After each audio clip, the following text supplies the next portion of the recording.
because football's very reactive, particularly around Yeah. player injury, is very, very reactive. And I think the number of crowdfunding campaigns, for example, which we see, is a great, great example of that. And unlike another football club where the first thing you've got to do is cover a loss, you come in and the first chunk of your money's covering you're going into a black hole. You just wave goodbye to it. Yeah. Absolutely, that's not the case. The first penny you put into the football club is actually going in to make the football club better.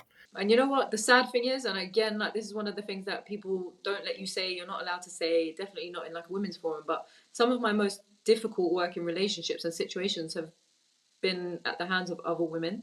And we need support, we need collaboration more at the youth level.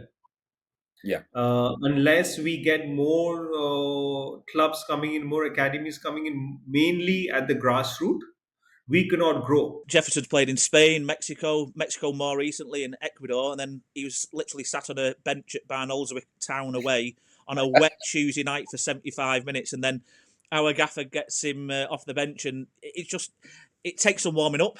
Yeah, I would say, as I said to you, I think everything happens for a reason. It molds who you are, and what I went through at Norwich was, for my own personal thing, was absolutely horrific. It's the worst thing I've ever had to go through in my whole life, let alone football.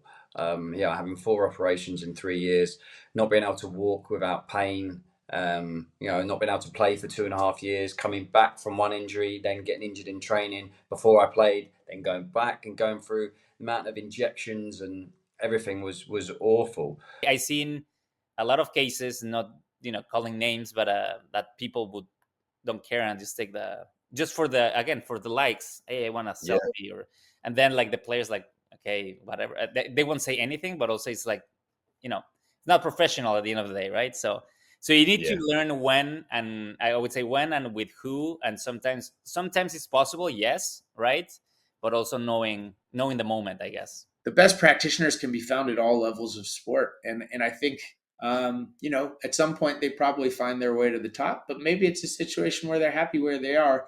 But just because someone works at a certain level doesn't really define them. I'm the only guy that's ever played in the Premier League and has a master's in psychology. I'm the first keynote speaker. I have a leadership company where we speak and deliver training with companies around the world.